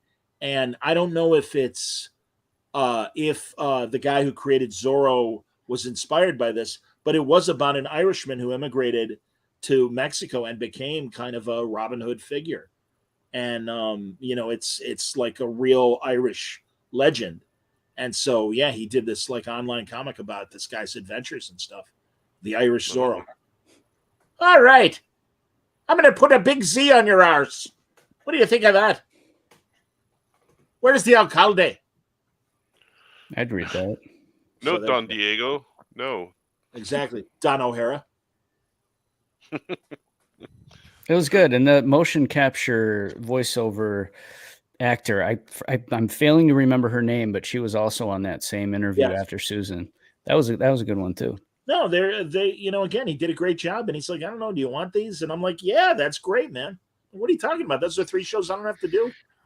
And he had nice things to say about you too in the middle on one of Oh, those. that's nice. I didn't realize that. He did. Oh, Owen's great, man. And yeah, he sponsored these 3 episodes of Word Balloon, which is amazing. So they're fun. Yeah, I'm really looking forward to going, especially hanging out with Deck and hanging out with Steve Mooney and Will Sliney, another really great Irish comic book artist, and Owen, of course. No, it's going to be a blast, man. They're like, we're going to get you so drunk, John. And I'm like, okay. Okay. Have either of you 2 guys been there before to Dublin? No. I haven't either. Scoot? No. Norton went. No. I liked it. I thought Ireland was really cool. We might be going in December, though. I told Franco off air for a wedding. So we should hang out when we get there. Yeah, just wait for me. Everybody stay. Yeah. Don't move. I'll be there in 6 months. Don't move. Yeah, sorry, guys, if I'm a little out of it today. I lost one of my like a person that was important to me when I was a kid growing up. Oh, I'm sorry, man. Oh, Sorry to hear sorry. that. What happened? His name was Jerry Springer. Used to watch him all the time. Oh, Yeah. Every time I was at home for a snow day or sick. Well played. Yeah. All of us are like, oh, Scoot, we're so sorry, man. You got us all. You got us. So that was sad. people forget his show used to be kind of normal before it got wacky. He had like normal guests on and stuff. Like he had I'm old enough to remember. Yeah. He had a kid with progeria on there. That's how I first learned about that condition. Progeria? It's where like a little kid ages really fast when they're like a Oh, baby. like Benjamin Button, but Yeah. not really. No, I mean, kind of. I know you The mean. normal way. Yeah. No, I know. But then I it went crazy. Yeah, it started going over the kid edge. A woman I went to high school with had that condition. Very sad. Tough. Yeah, but That was definite viewing. Every time I was sick yeah, and I was home in bed, that was definite viewing. Yeah. that's what I mean. It was a person very important to me as a kid. I watched it all the time when I was home. Well, for decades. Did you ever? They filmed in Chicago, right? Yeah, but he was from Cincinnati. He was a mayor there and stuff. Married News Cincinnati, and he paid for prostitution with a personal check. Yeah, that was a scandal. But he didn't lie about it like politicians do now. Yeah. I never did it. I didn't skoke. Frankly, it was not. I didn't do it. Michael didn't do it. It was Cohen did Michael it. Cohen. What a terrible guy. What an a awful dirtbag. person. Speaking of awful people, how about Ronda, Meatball Ronda Sanctimonious? What an awful guy. He's not even running. He hasn't even announced it. No, But he's going and- after him. Oh, he's such an awful person. Disney's but- suing him now. Yeah, he's not running. Meanwhile, he's on this international tour. Yeah. He was in Japan. He's in Israel. It's ridiculous. And also, every time you see him, he looks goofy. Yeah. I forget what, like, it might have been the Disney stuff they were trying to, like, ask a question about, but he's like, I'm not running. And he just looked like a fucking clown. I mean, it's just I like that. that everybody that talks to everybody that the news people talk to about DeSantis, like they were interviewing somebody, I caught it before, a big donor. He's donated to Trump. He's donated to the Clintons. He's donated to both parties, and he went on officially saying that he's not going to give any money to DeSantis.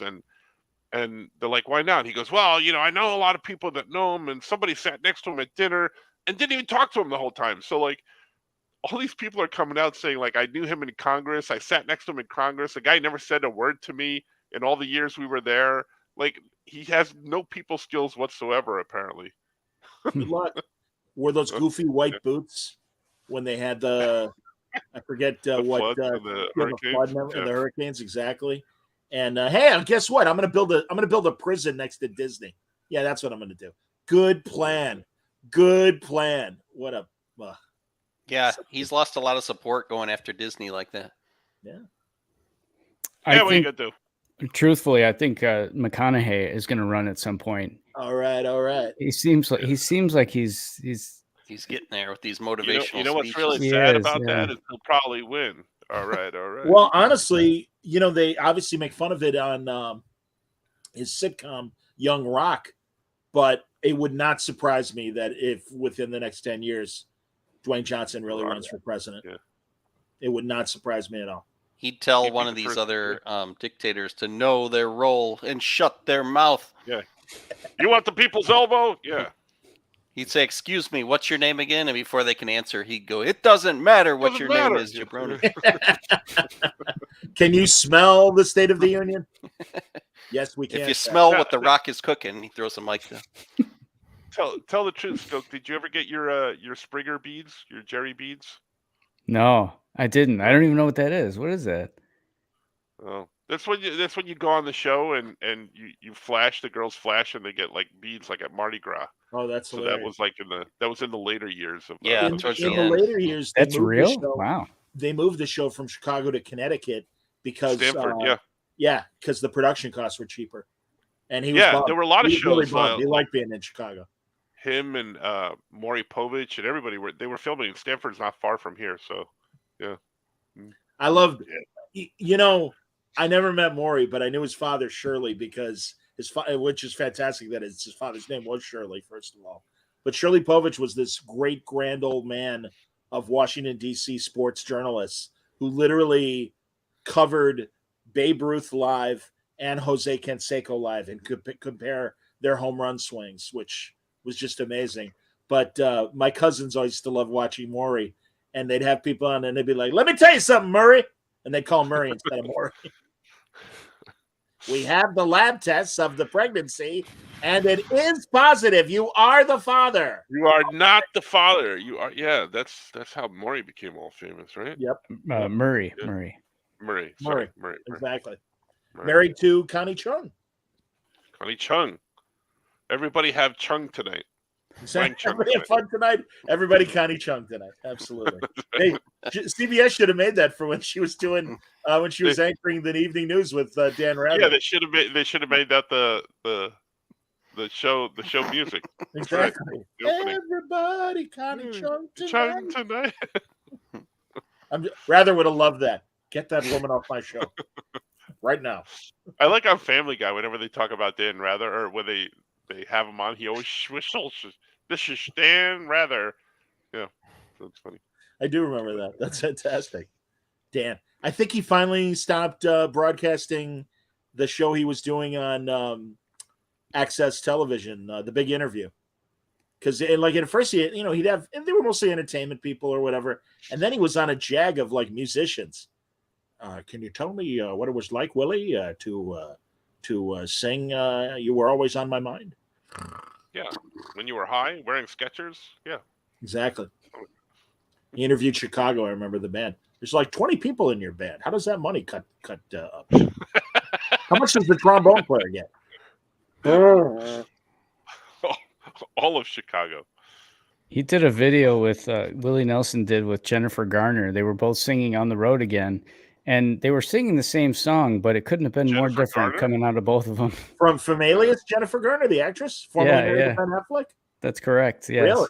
Yeah, I don't know why the two of them, but they were just She's a very together. attractive lady, but I always, when I look at her features, I saw that movie with her and Ryan Reynolds when I think it was Adam, the Netflix movie, where he's in the future and he comes back and he meets his kid self, but she plays his mom in the movie, and she's very pretty, but she looks like an alien. Her features are so like, I don't know, angular almost, right? You know, why is Scoot beating? It looks like Scoot was beating off for a second. Yeah, you really did. I know you were erasing something, but it looked like you were busy, if you will. Yeah. He was laying an egg. It's good stuff. It's his eyeball. Jerry. The guys from Mystery Science Theater 3000, they used to do riff tracks. That was their thing that they did online after. They still do it. Yeah. Yeah. Okay. They did a riff track to the Daredevil Ben Affleck movie with Jennifer Garner, and I don't remember if it's before or after when they have the big fight on the playground with the seesaw and everything. But you know, she turns to Ben Affleck before she leaves the diner, and she goes, "My name is Electra Nachos," and one of them goes, "Your name is Electric Nachos?" Yeah. Mm-hmm. Yeah. Have you guys seen 13 going on 30? Oh, Anybody? Yeah. That's like her big. That's like the female big, basically. Yeah, it's a good movie. I like it. I didn't think any of you guys would have even heard of it. I'm surprised. That's my go-to Jennifer Garner movie. Yeah. Wow. All right. And she's stand corrected. And she gets everyone to dance the Michael Jackson zombie dance. Yeah. Andy Serkis is in there. Who? Yeah, Mark Ruffalo. Andy Serkis is in it too. Serkis also in there, and isn't Judy Greer? Isn't she in there too? Yes, that's correct. Boy, I'd like to. Judy. Listen, speaking on that line. Yes. What is the best movie no one's heard of that you've seen?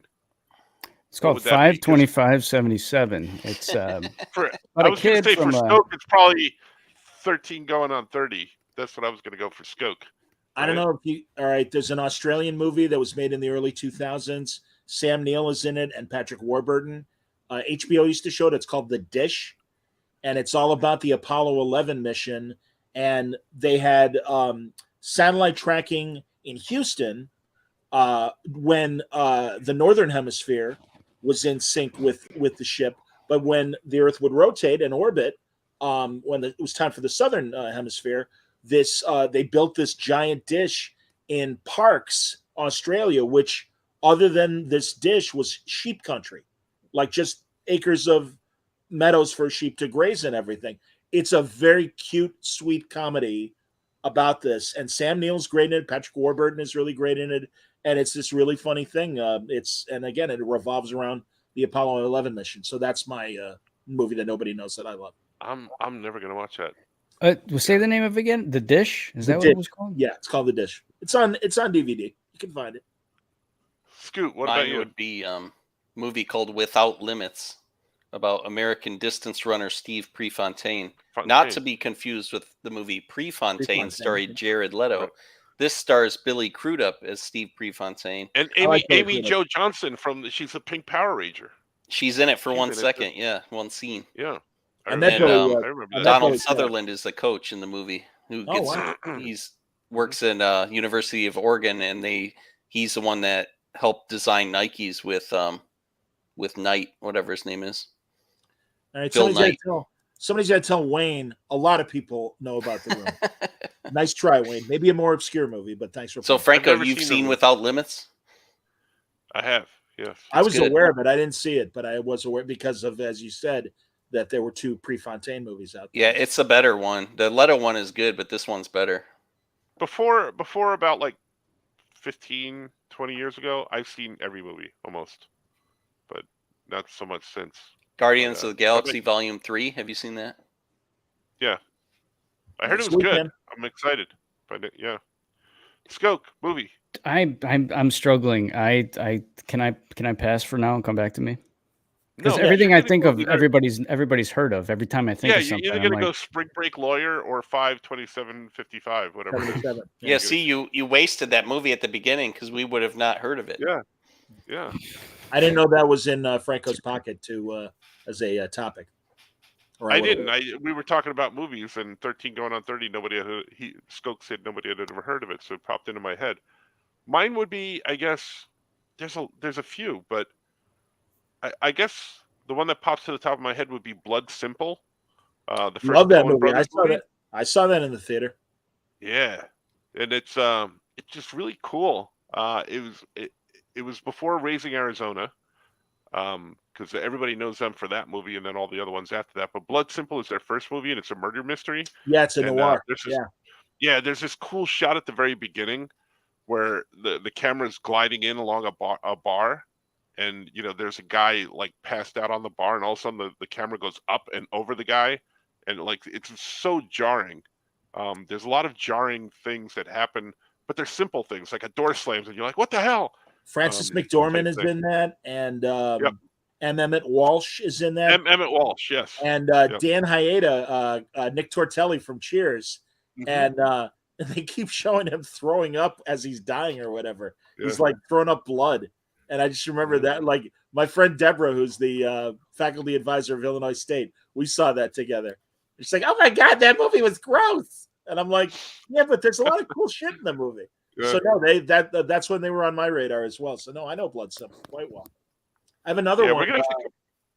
There's a movie called The Chocolate War, and I don't remember the actor's name, but he was in Weird Science with Anthony Michael Hall. He's the other guy, Gary. Yeah. So he's the brunette guy that's with Anthony Michael Hall, and it's a Catholic school. And just like I'm sure a lot of high schools, and I certainly had it at my high school, to raise money for like student activities, they would sell chocolates. And this kid is like not a popular kid and is really like just kind of by himself. And it's sad. His mother died and he's kind of dealing with the grief and everything. And he just decides, I'm not going to sell the chocolates. And John Glover, Lex Luthor's dad in Smallville, he's this like jerk of a brother that runs the Catholic school and everything, and it's like telling these different kids, intimidate him and make him sell the chocolates because we need everyone to participate. But they're like, oh, it's volunteer. If you don't want to do it, you don't have to. But everybody volunteers, and it's a really cool movie. And they use Peter Gabriel music from the 80s. We Do What We're Told, really cool song. It reminds me of the same way Miami Vice used to use music effectively and stuff. And I saw that when it came out in the mid to late 80s. Blew me away. Great movie. Great drama. There's another one called High Noon with kids at a high school where a kid threatens another kid to do it. Or 3 O'Clock High. 3 O'Clock High. Great movie. Funny as hell. Tremendous movie. Great movie. And I remember it was directed by Phil Joannou or something like that. And he was like this big protege of Spielberg, or him and Chris Columbus, and thought he was going to be real big. And then I don't think he ever really did much else after that. That Casey, I can't think of his last name. It's like it's a Polish name. There's a lot of Z's and Y's in it and stuff. I can't think of his last name, but he's in Biloxi Blues with Matthew Broderick and everybody. But he's the kid that's going to get beat up by the bully. And oh my God, just that movie, and it's right during MTV, so a lot of quick cuts and a shot of a kid in his locker doing the combination lock and everything, and it's 3 O'Clock High is so funny. I have my friends still rave about that movie. That's a great movie. Mm-hmm. Very, very funny. See, nobody's ever heard of these movies either. That's why we're bringing them up. Skoke is still thinking. He doesn't know any. He doesn't know any movies. I have a couple, but they're probably too well known. I'm going to throw them out there anyway. One of them is called Good Time. It was directed. Know it. Everybody knows it. Sorry. Go ahead. Good Time about it? I don't know what by title. It was the Safdie brothers, the guys who did Uncut Gems with Adam Sandler. They made this movie with Robert Pattinson was the main character. And it's just really intense, really gritty. You feel the pain, the physical pain his character goes through, and some of the other characters, and just the convoluted mess he gets into. It's great. It was really great performance from Robert Pattinson, who I'm sure a lot of people still think of as the vampire from Twilight. But he was great. He was really good in it. Another one is what's this here? Shin Kamen Rider. I mean, I'm throwing these up. You don't have to. Yeah. For the audio people, unless you're going to give it all the full shot, they're not going to know what the fuck you're talking about. Yeah. Chikuroho, who's a big follower of a lot of word balloon stuff, and he's asking about Shin Kamen Rider. It's playing one night only, May 31st of this year. All right. There you go. Now, Wayne, again, sorry, well-known movie, Innocent Blood, with yes, Anna Paulard, the French actress, and Robert Loggia. And Don Rickles also in Innocent Blood. Yeah. It's a gangster. Robert Loggia. Yeah, gangster who becomes a vampire. Yeah. And that's Loggia. Yeah. One more. It's called Emily the Criminal. I think it just came out last year. Nope. Sorry, saw that one. Starring what is Aubrey Plaza? Yep. She's like the main. Yeah. But another kind of thing where it feels like too real. The situation she gets in and the things that she compromises her values to do some things to make money, and it just feels too real because it's like a lot of people would probably do the same things she did in this movie.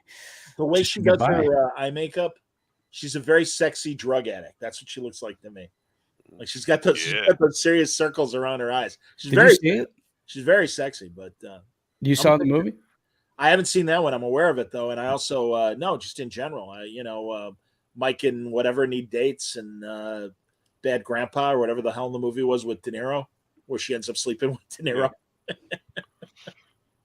And of course, Parks and Rec. Now you got me on this train of thought. Going the other way, movies that everybody's seen but you haven't. I was thinking about Five Nights at Freddy because everybody always talks about this movie and I've never seen it. You ever see this movie? Five Nights at Freddy? No. No, is that what it's called? Pretty sure that's what it's called. There's a lot of big movies that I still like. I have never seen any of the Jurassic Park films. None. I've never seen. Why? Not even the first one? And I know Gordy Baltazar is going to be bummed when I say this. I'm not a big dinosaur guy. You don't have to be to see Jurassic Park. It's like a horror movie, Johnny. You have to see the first one. It's like seeing Jaws. I don't like sharks, but I love Jaws. I love Jaws. Well, then you'd love Jurassic Park. How do you like Jaws but not dinosaurs? What the hell's wrong with you? Goldblum's all right, watch the first Jurassic Park, Johnny. Kevin is asking if anyone's seen Renfield. Not yet. That one's new. I'm curious. Yeah. I would watch that. John, I do hate John dinosaurs. You're right. I'm just bored. I'm bored by him. I'm bored by zombies. I love Robert Kirkman. What does that have to do with dinosaurs? We're talking about dinosaurs. I'm just pointing out other things that I'm like, anytime there's a new zombie movie, I'm like, I don't care. The first Jurassic Park movie, dinosaurs are in it, but it's like a suspense movie, Johnny. It's like keeps you on the edge of your seat. What is your train of thought here? Oh, we're talking about Martin Scorsese movies. I hate licorice. It has nothing to do with one that has nothing to do with the other. No, you said famous movies that you've never seen or whatever, and I'm like, I'm giving you one. Yeah, but now I'm pissed at you for not having seen Jurassic Park. It's ridiculous. No, I'm never gonna see it. What do you think of that? How do you like Jaws, but you don't like Jurassic? Jurassic Park has literally bigger jaws than Jaws. But Jaws is funny. How did you know? Oh my god! We're gonna need a bigger boat. You don't know how funny Jurassic Park is. You've never seen it. Jeff Goldblum's in it, Johnny. Come on. Jeff Goldblum's very funny. One of his best roles. How about Into the Night with Jeff Goldblum and Michelle Pfeiffer? I love that movie. And David. But now David I'm not going to Bowie talk to you about it because you haven't seen Jurassic Park. Well, too bad. Jeff Goldblum in Jurassic Park. Jeff Goldblum pronounces dinosaur. Does he really? Dinosaurs. The whole movie. And I just heard, speaking of Sam Neill earlier, that obviously Sam Neill is in the first Jurassic Park movie. How do you know? Yeah. It's been like 150 years this movie's been released. That's what he's known for, Johnny. He's known for Jurassic Park. That's what he's known I for. thought you would have at least seen the movie to look for your glove. Guess what? Jesus Christ. Spielberg directed it, Johnny. Did you know that? More. When the movie came out, I'm like, yeah, he's not getting my $10 for this one. Sorry. Laura Dern's in it too. I like Laura Dern. So is Samuel L. Jackson. He's in it. Get these damn dinosaurs off my plane. And the fat guy from Seinfeld's in it too. Newman. Okay, Chikuroho, and I love Green this Knight. list. Movies I haven't seen: Gone with the Wind, Schindler's List, Singing in the Rain, Bye Bye Birdie, Cool Hand Luke, Almost Famous, It's a Wonderful Life, The Searchers, Old Yeller, all classics. Chikuroho. What? You've never seen any of those? Where have He's you in been Japan. living? He's in Japan, I think. That's all right. Johnny hasn't seen Jurassic Park, so you're even. It's the same thing. What can I tell you? I don't give a shit. Jeez, Have you seen The Wizard of Oz, Johnny? Of course. We'll start naming movies that are real popular. That Johnny, because Jurassic Park, I feel like, is in one of those top 10 movies that everyone's seen. Return to Oz. That was an interesting Yeah, one. there you that go. one as well with Farrah Balk. Yeah, exactly. Farrah Balk. Johnny's seen Return to Oz, but not Jurassic Park. That's true. And 13 going on 30. Cannonball Run 3 or Smokey and the Bandit 3, but not Jurassic Park. Yeah. It's true. The Rise of Skywalker, but not Jurassic Park. I know. And He's seen Hudson Hawk, but not Die Hard. I have seen Hudson Hawk. You know where? All right, that's another guilty pleasure. When he and Danny Aiello sing "Swinging on a Star," that's a cute scene. Uh-huh. That is a cute scene. Yeah, I love that scene, but you've never seen Die Hard. Oh, I'm sorry, seen DeGro. Hudson It's in Hawk. the U.S. Excuse me. With your Corto Maltese icon. All right, that's all right, man. The only movies. All right, Anthony says the only movies I've ever seen are the action figure ones that are already made with his kids. Oh, okay. Oh boy. And by the way, Haas has not seen Jurassic Park either. Get out, Haas. Go see it. What the hell? Haas is What is here. going on in this world? This pod's turned into a pod about Jurassic Park now. No, but this pod is basically, this is the last episode of the pod because Johnny's never seen Jurassic Park and I can never talk to him again after this. What kind of world are we living in? Cats living with dogs? Have you seen Gonna be Ghostbusters, anarchy? Johnny? Crews Ghostbusters. fall out all the time. I've seen Ghostbusters. Yes, I have. I didn't see. Ghostbusters 2. I saw the second one. However, I did not see the Paul Feig all-women Ghostbusters, and I did not see the Paul Rudd Ghostbusters Afterlife. Jurassic Park is literally on TBS every other weekend. Yeah, How would you not watch this? Seriously, by the way, all right, that's a good point. Let's talk about that for a minute. TNT and FX, like, they're either showing Star Wars or Marvel movies Or every Jurassic Park. every day. Or Jurassic Park. It's literally on all the time. Scope, since you and I are the same age and we grew up after Star Wars, because that was like the movie everyone had to see, I would say the two movies in my lifetime everyone saw and had to see were Jurassic Park and The Matrix. Those were like the two movies that were so different that everyone had to see them, right? Would you agree? Yeah, and this is before our time a little, but Superman even. Yeah. Yep.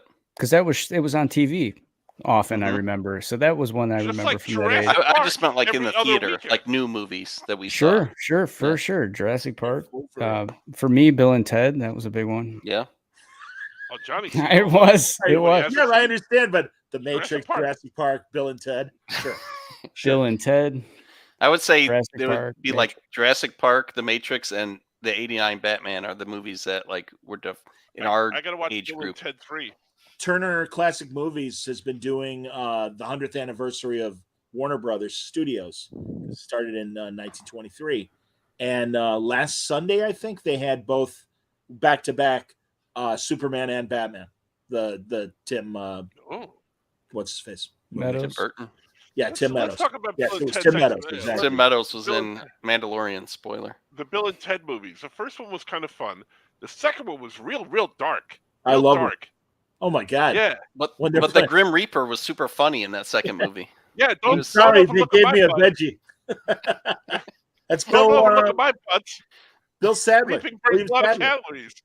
William Sadler was fantastic as the Grim Reaper. And he's getting so frustrated at the end when he can't get them. They're playing Twister. Yeah. Yeah, Real that was dark. Darker than you thought it would Give be. him a wedgie. They give the Grim Reaper a wedgie. They called it a Melvin, though. I never heard of a Melvin. Oh, that's right. It is a Melvin. That's right. Is that a thing? I've never heard it. Still, I've never heard of that. Probably a regional thing. Who knows? Yeah. Maybe it's a Canadian thing because Keanu Reeves is Canadian. Oh, right. Is he His Canadian? name means wind over water. Yeah. No, I just can't get over that. Yeah, get over it. Well, you know, lie down for a while and it'll go away. Don't worry. I'm gonna have nightmares about this, Johnny. Just watch it, Johnny. No. Why? I don't want to. Because it's fucking dinosaurs. I don't give a flying fuck. Well, I'm never going to watch the first Star Trek movie. Can I save 2 hours and not see it? How about that? I never saw the first Star Trek movie. This is okay. See, this is my train of thought here. You've literally seen Star Trek: The Motion Picture at least a half a dozen times. At least. Yeah, no more. One of those times you could have said, you know what? I'm not going to watch this. I'll watch Jurassic Park instead, just to watch something different. If you're gonna and I love Star Trek. If you're gonna do the Clockwork Orange thing and keep my eyeballs like wide and everything, No, Clockwork Orange. You've seen that. Jurassic Park. You have not. No. Tommy, the Ken Russell movie about the Who, the rock opera. I've seen Layer of the White Worm. As have I. Yeah, that's what I'm saying. You've seen that, but you've never seen Jurassic Park. I don't know what to tell you, son. I've seen The Rainbow and the Serpent and the Rainbow. Yeah, Wes Craven. I've seen that, and you. Yep. This might be a breakthrough in the All Yeah Pod. We found out Johnny hasn't seen Jurassic Park. A milestone movie. I'm sorry, G. Rojo. I disagree with you, even without seeing it. But he says Jurassic Park is greater than Star Trek: The Motionless Picture. It is the greatest. The greatest ship porn scenes in Star Trek. It's just like every angle of the ship from everywhere. It's I call it ship porn. The new 4K director's cut that they just put out last year, infinitely better than the original. And they've even added good scenes of more character scenes of Spock, even more character scenes of Nurse Chapel, believe it or not. I mean, it's they again, that without going into a massive tangent, they set the release date before they were finished making the movie. And if it didn't come out the day that it was supposed to be released, they would have owed the movie theaters tens of millions of dollars, and it would have totally screwed up the budget. So literally the movie was still wet from putting it together. And in the film cans going to ship out and stuff. But yeah, they just Taurus was showing. And Robert Wise is such a great director and was always embarrassed about that problem with the production, that even before they did this new director's cut, like 15 years ago on DVD, they did a new cut with Wise, and Wise felt a little bit better. But Darren Dockerman, who's a great Star Trek behind the scenes guy, was one of the main guys behind the 4K release. And he's like, I really feel like we finally did Robert Wise justice. Because Robert Wise, he did The Day the Earth Stood Still, he did The Andromeda Strain. I've seen both of those films. He did The Sound of Music. He did. He's a multi-talented in many different genres film director. But he and they're like, oh, this is great. He knows sci-fi. We'll get him to do Star Trek. See, the Jurassic Park score from John Williams, Johnny. Yeah, it's one of the that's best. What I'm talking about. You just went on for 10 minutes about Star Trek and name-checked 4 other movies in there as well, but still have not seen Jurassic Park. No. How'd you miss it when it was in the theater, Johnny? You know what? Again, don't like dinosaurs. Don't give a fuck. Do not. That's probably one of my top 3 movie experiences of my whole life, seeing Jurassic Park. And you're busy beating off as you're erasing shit. Yeah. And then the John Williams score in that movie, one of his best scores that he's ever done. I enjoyed the experience of watching Star Trek for the first time with you, Johnny and Franco. That was enjoyable. You guys had seen the movie. I had never seen it before, and it was an enjoyable experience to do for the first time with veterans. I've seen it a million times. I'm telling you. All right, we got to All right, show now. you can edit that out. You can edit that part out. This show will never go to air after this. It's never going to go to air. Oh God, Jesus. Artie's probably never seen it either. I'm never going to see that, sir. You can cut out the part about 525.77. Nobody cares. Meanwhile, Sonny and I are watching Swan Lake again for the 40th time. And then we got a lot of notes on that. Oh, I messaged it in I sent it in our thread, but I read that someone in the new Guardians movie says the F word in the movie. It's the first that's too F-bomb in a Marvel movie. Yeah, and because I said, I'm like, I guess, and I know it was a Fox movie and not a Marvel movie per se, but of course, X-Men First Class when Wolverine tells him to fuck off or whatever. Yeah, he says, "Go fuck yourself." That's right. But it wasn't a Marvel movie at the time. But that's old news. You know what the news is? The new news is Johnny hasn't seen Jurassic Park. That's the new news. It's true. Man, wow. Just listen to the John Williams theme from that movie, Johnny. It's excellent. Okay. I love how on Facebook videos they've been posting John Williams doing the theme music from his various films. With the big orchestra and stuff. Jurassic Park's one of the best ones. I'm not just saying that because you haven't seen it. It really is. I believe one of his, Chikaro says, "Call Gabe Hardman and do a proud on Jurassic Park." We have to find a new movie for me, Gabe, and Ian. I'd invite you guys, but it's late. It's because they're West Coast guys, and I can pod 24/7. But yeah, we'll find like a weird movie to do a pod about and stuff. Should do 13 going on 30. That'd be good. No. We did Yojimbo. We did and we compared it to. You've seen a movie called Yojimbo. Yeah, it's the original. Not Jurassic Park. That's why I started laughing because I'm looking at Franco's face when Johnny said it.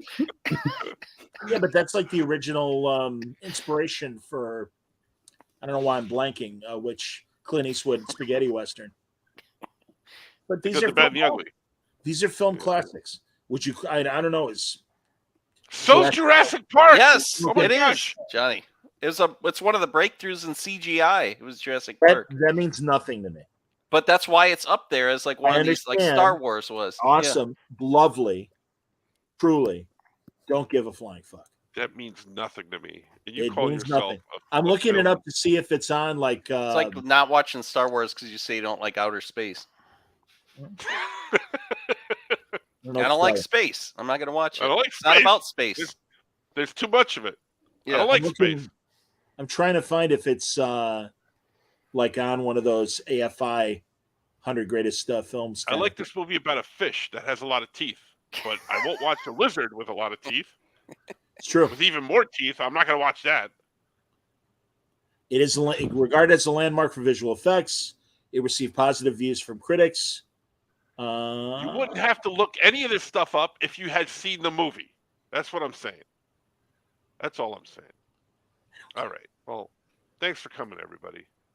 Hey, Wayne Knight is in it. I have to see it. Newman's in it. Yeah, he said. Hi, Jerry. Oh boy.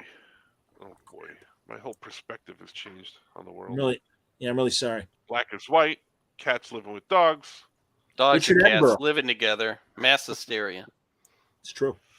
All right. It's cool, man. Well, thanks for coming. Are we done? Stay put, Yeah, at this point we are. You're disgusted with me. I am. I can't look at you anymore. Oh This man, is he's seen how to lose a guy in 10 days. It's like failure to launch. He's probably it's like Fred Willard in Raymond when he says he's never had a muffin in his life. You've never had a muffin?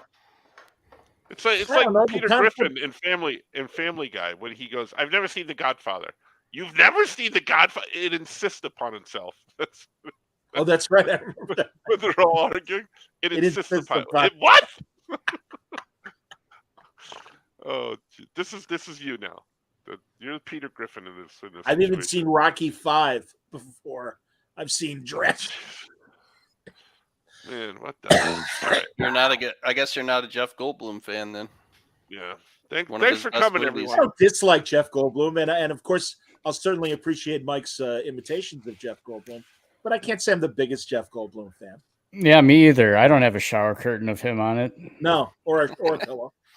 Hey. Right, that's a Sam Neill shower curtain. Yeah, Jurassic Park. Just so everybody knows, we may not be back next week. Thanks for tuning in. I appreciate it. This was the deal breaker. Yeah. It's true.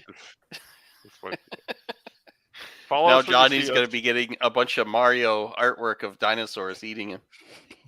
with Don't one glove on. encourage him. Shut up, dumbass. Jesus Christ. Yeah, it's gonna be like with a dinosaur coming. Oh, man. All right. Follow us when you see us. Thanks Yeah, for coming yeah. out.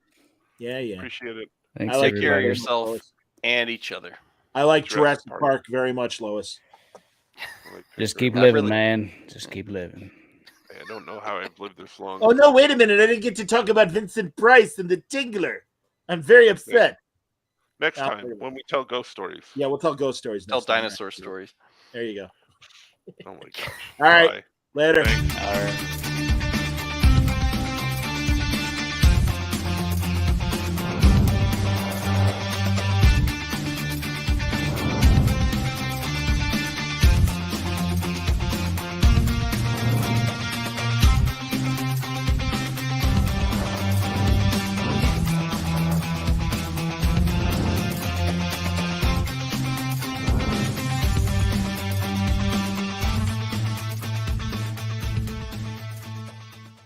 He's never seen Jurassic Park. Never. He's never seen it.